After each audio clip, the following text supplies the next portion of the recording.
ስላየሽ ደስ ብሎኛል። ያኛውም ይመለሳል እንደ እግዚአብሔር ፍቃድ። አንቺ እውነት ለመናገር ምንም ነገር ክፋ ሰርተሽ አይደለም። እኔ እኮ ለምን እንደሆነ አይገባኝም። እኔ አንድ ሪዝን ስጡኝ እሷን የምጠላበት አልኩኝ እኮ እኔ። አንዳንዴ እኮ ሰውን ስጠይም በምክንያት ነው አይደል? በጣም የሚያስቅ ምክንያት ይኸውልሽ፣ ሀቢብ ሙስሊም ሆና ክርስቲያን ስላገባች ምን ያህል አንፕሮፌሽናል እኮ የራስሽ ገሪ ሆናቸው ምታቂው። እኔ መወቀስ ያለብኝ ሚዲያ ላይ የራስሽ ላይፍ ነው። ሃይማኖት ከተሳደብኩ ብሄር ማህበረሰቡን የሚነካ ነገር ሃይማኖት ከተሳደብኩ ብሄር ከተሳደብኩ ሰውና ሰው ካባላው ወይ ደግሞ እርዳታ ብር ሰብስቤ ለራሴ ከበላሁት በራሴ አካውንት ካስገባው ሊያስጠይቀኝ የሚችል ነገር አለ ሶሻል ሚዲያ ላይ።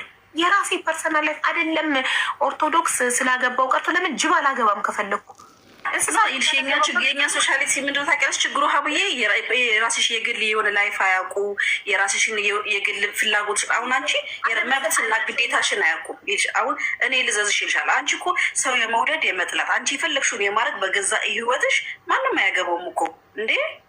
ምንድን ነው እንደው እኔ በብዛት ሌላ ደግሞ አንደኛ ሙስሊም ሆና ክርስቲያን ስላገባች፣ ሁለተኛ ሙስሊም ሆና ስለምጠጣ፣ ሶስተኛ ሙስሊም ሆና ሻርፓን ስለማትለብስ ምን አገባች?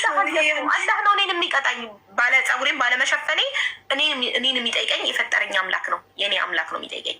እኔ ስለምሰራው ኃጢአት ገሃነም የምገባው እኔ ነኝ። እኔ ማንም አብሮኝ አይገባም። ስለ እኔ ኃጢአት የምጠይቀው እኔ ብቻ ነኝ።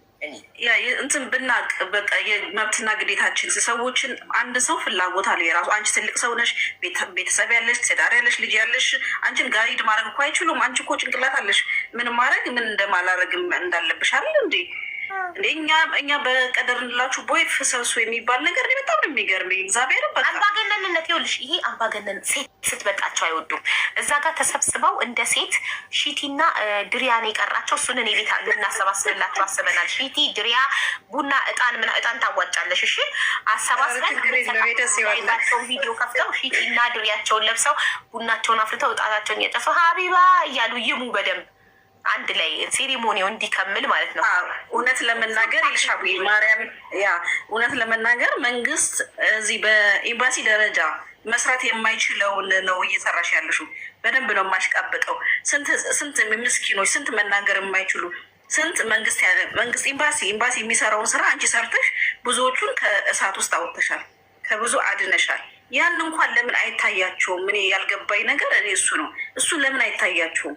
ስንቶቹን አሳክመሽ አንቺ ከኪሷ አላወጣችን ብር ያሉ ከጊዜ ከመስጠት በላይ ጊዜ እኮ በብር እኮ የማይተመን እኮ ነው። በጣም ጥሩ ቴንኪው ሚስ ሪሜምበር። ከኪሴ አላወጣም። እነሱ ከኪሳቸው ሳያወጡ ቤታቸውን ከፍተው ለምን አይረዱም? ታውን አይችሉም። እኔ ብቁ አይደለሁም። እኔ መጥፎ ነኝ፣ እነሱ ጥሩ ናቸው። እኔ በቃ ምንም አላውቅም፣ መሀይም ነኝ፣ መጥፎ ሰው ነኝ፣ አልጠቅምም። ኢትስ ኦኬ። እነሱ ለምን አያደርጉም? ሀቢባ ለምን አታረገውም ብለው የሚሉትን ነገር ለምን እነሱ አድርገው አያሳዩንም? አይችሉም። ያንን አይችሉትም። እነሱ ማውራት ብቻ ነው የሚችሉት። ግን እኔ የምለው እውነት ለመናገር ለእነዚህ ለምስኪኖች መናገር ለማይችሉ ብዙ ጉድጓድ ውስጥ ገብተው መውጣት ያልቻሉ ስደት ላይ ያሉ ምስኪኖችን ብዙ ተስፋ ሆነሽ ብዙ ሰርተሻል። በመንግስት ደረጃ መስራት ያልተቻለውን ነገር አንቺ ሰርተሽ አሳይተሽናል። እውነት ለመናገር ስንቱ ነው ከጉድጓድ ወጥቶ ተደፍሮ ስንት ነገር ሆኖ። ይሄንን ማሰብ ለምን እንዳቃታቸው መድኃኒዓለም ይፍረድ ይወቅ። እኔ አላውቅም። ግን አንቺ የፈለገ አካውንት ቢዘጋ ጉሮሮሽ እስካልተዘጋ ድረስ አንቺ ከዚህ በላይ መስራት ትቻለሽ። በሰከንድ እኮ በ40 ደቂቃ እኮ 7,000 ፎሎወር እኮ አይታወቅም እዚህ ቲክቶክ ላይ። እኔ ለታሪክ እንዲቀመጥ ስክሪንሻት አድርገ 41 ደቂቃ 7,000 ፎሎ ቲክቶክ ላይ በዜሮ ፎሎ ገብቼ 3,000 ሰው ሲያየኝ የነበረ ስክሪንሻት አድርጌ ያስቀምጫለሁ።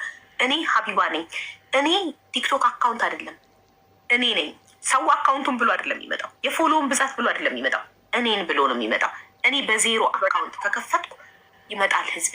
ህዝብ ከወደደሽ ዋናው እኮ ህዝብ እኮ ነው። አንቺ እኮ ይዘሽዋል። ስለዚህ ፎሎ ኖረሽ አልኖረሽ ሁኬርስ ይመጣል በቃ። ስለዚህ አንዳንዴ መልካምነት ብናስብ ከተንኮል ይልቅ መልካምነት ምን ገደለው? እውነት እንደው ሞር ሰፖርት አድርገናት ሞር ቫይራል ወጣ ሞር በቃ አለችን የምንላት ማድረግ ሲገባን፣ እኛ ግን ችግራችን እርስ በርስ በመቀኛኘት ይሄው ይሄ ነው ትርፊያችን። እና እኔ በጣም ነው የማዝነው ማርያምን።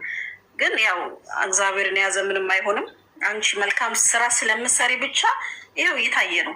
እነሱ ስንት ዓመት ተቀምጠው እነሱ ትልቅ አጀንዳ ሲይዙ እኮ ነው 1,000 2,000 ሰው ስድብ ምናምን ሲረድቡ እኮ ነው የሚመገባላቸው። አንቺ እኮ ከጠዋት እስከ ማታ ዘጭ ነው። ለምን? ጥሩ ነገር ስላለሽ ነው። ገባሽ? እነሱም ይስሩ፣ ሜዳው ሰፊ ነው። ስለዚህ ምቀኝነትን ከአይምሯቸው አወጡም። ትቀነጭራላችሁ። ምቀኛ ከሆናችሁ መቼም አያልፍላችሁ ነው የምለው አብዬ እና እኔ በጣም ደስ ብሎኛል። ይህ እውነት በጣም ነው የማመሰግነው። እንደዚህ አይነት ሞደርን ሰው ስለሆንሽ፣ ዘመናዊ ሰው። ቲክቶክ ሰፊ ነው፣ ሜዳው ሰፊ ነው። ሁሉም ቤቱን ይክፈት፣ ሁሉም የራሱን የመሰለውን መልእክት ያስተላልፍ። ሁሉም በቃ ሰፊ ነው። ለምንድን ነው እኔ አየር ይዛብናለች? እኛ ፖለቲካችንን እንዳንሰራ ሀቢባ ማስጠፋት አለብን። ይህ አምባገነንነት ይቅርባችሁ። አምባገነንነታችሁን ተውትና ከሀቢባ ሰለቸው እኮ ህዝቡ ሰለቸው። ፖለቲካ ተወራ፣ ተፈተፈተ፣ ተባላ፣ እርስ በርስ ምን ጥቅም ተገኘ? ሀቡ እኔ እግዚአብሔር ምንም ጠብ ያለ ነገር የለም ህዝብ ከማስጨረስ ህዝብ ከማለቅ ውጭ። ስለዚህ እኔ በበኩሌ ሁሉም አይምሯል። በቃ ከኔ ተሽላችሁ ተገኙ። እኔ የምላችሁ ምንድን ነው? ከኔ ተሽላችሁ ተገኙ። ህዝቡ ከእናንተ ጋር ይሆናል። እመኑኝ። ብለጧት ተገኙ። በቃ የተሻለ ነገር ሰርታችሁ አቅርቡ። እኔ ህዝቡ የወደደኝ የፈለገኝ እኔ ጋር የሆነው ጥሩ ስራ ስለሰራው ነው። ለሰው እንባ አባሽ ስለሆንኩ ነው። ለተበደለ ሰው ከልቤ ሰው ስለሆንኩ ነው። ስለዚህ ከኔ ተሽላችሁ ተገኙ። ሁሉም ወደ እናንተ ይመጣል።